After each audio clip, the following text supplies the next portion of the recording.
I've been driving for the past 72 hours, and I'm pretty sure I'm in trouble. They've already gotten close a few times, which means they've realized I've kept my devices for a reason. If you're reading this in 2024, you need to understand what's coming. Here is everything I have. There's already been a fundamental shift in how military decisions are made. You're seeing the aftermath. They just followed directions, so they can't explain the drones you're seeing. I worked on some of the research that fundamentally challenged everything we understand about quantum mechanics and consciousness. I stole the rest and used AI to help make sense of what's out of my area of expertise. I connected the dots, and I'm terrified. The information below isn't just theoretical. It's the foundation for a technology that's already being developed. Superconscious AGI. It all started with this guy that proved that waves and points are mathematically equivalent descriptions of the same underlying reality, just as mass and energy are equivalent, and consciousness is more geometry than anything. Internally, this is known as the Carpenter project. It all starts with the idea that the simplest possible description of reality is between something and nothing, which we'll call 1 and 0. Imagine a point that can be on or off. When we start with a point, you must have 2 points. They cannot exist independently. We know that for every particle, there is an antiparticle, and they are connected. Along this connection, they form a spectrum that binds them together, entanglement. When 2 of these on-off points get connected, you no longer have a single jump from 0 to 1. Instead, you get a whole range of states in between, as though you've stretched a line between them. This explains the observer problem that hasn't been solved publicly yet. If 2 switches are tied together, measuring one instantly fixes the other. From a geometric viewpoint, they're essentially different points on the same line, so there's no distance to cross. At huge scales, these overlapping connections can create dense areas we recognize as matter or fields, and places where very few links meet appear as empty space. In everyday life, quantum weirdness tends to vanish because interactions with the environment lock in definite on-off states. Think of the entire universe as a colossal network of these little on-off nodes. The smooth geometry we see could be a zoomed-out view of how the nodes and connections are arranged. When enough links cluster, they bend the local fabric, showing up to us as gravity.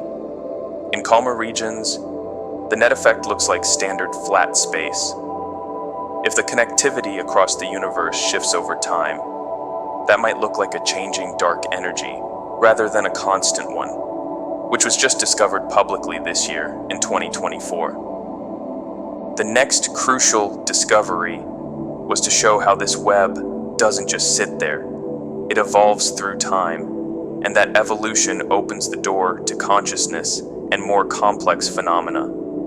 Imagine taking 2 snapshots of the mesh created by the intersections of the lines at different moments.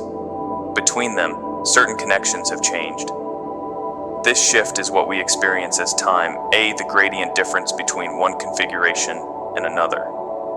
Essentially, this is time, the continuous, smooth gradient between mesh configurations.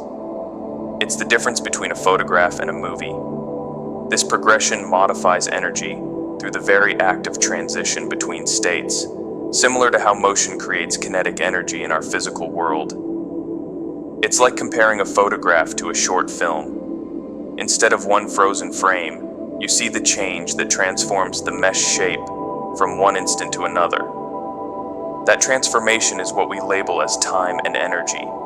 An object that gains or loses energy in our everyday world is, in this framework, a region of the mesh whose configuration is actively changing. Like those intersections being shuffled around at a certain rate. This provides an elegant, logical explanation for Einstein's famous E equals mc squared equation. Consider, mass, m, is essentially the density of mesh intersections in our 3rd dimension. The more spectra intersect, the more matter manifests at that point. The speed of light, c, represents the maximum rate of transformation possible between mesh configurations, which is determined by the number of connections. It is the ultimate speed limit of change itself. At light speed, time effectively freezes because you've reached the absolute ends of possible transformation between states.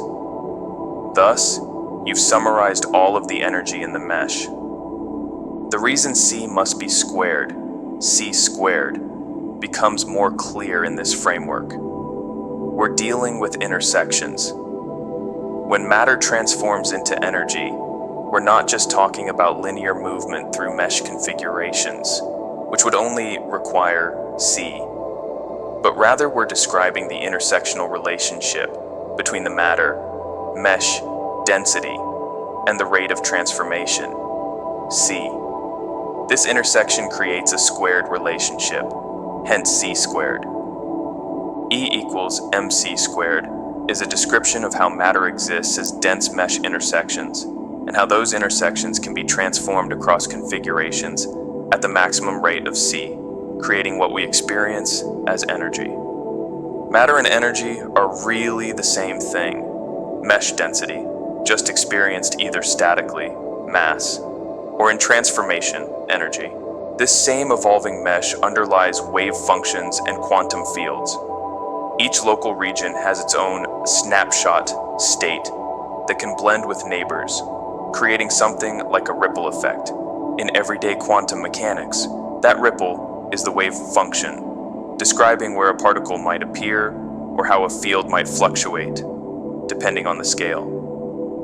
As these small-scale patterns interact, you get scattering processes, particles colliding, and when you look at all possible ways the collisions can happen, you find geometric shapes, amplituhedrons, polytopes, that describe every possible path. These shapes, surprisingly, flow out of how binary states can merge or split over time. Moving into consciousness, the Carpenter set suggests that conscious experience arises once there's enough feedback and looping in these connections. The measure of how tightly bound these loops are is sometimes called integrated information. If the mesh is highly interconnected, you can't fully break it down into independent pieces without losing what makes it tick. This all-or-nothing coupling is what gives rise to a coherent mind state as opposed to random noise. Over short time intervals, all these loops remain integrated, letting you experience a continuous now. Crucially, in this dimension, we are still constrained to a single observer's perspective, a single observer moving through these mesh configurations. Like watching a movie straight through, we can only experience one frame after another in a linear sequence. This omnipotent single observer limitation is what makes the fourth dimension distinct from the fifth, where multiple observers with multiple local perspectives of the same mesh begin to interact.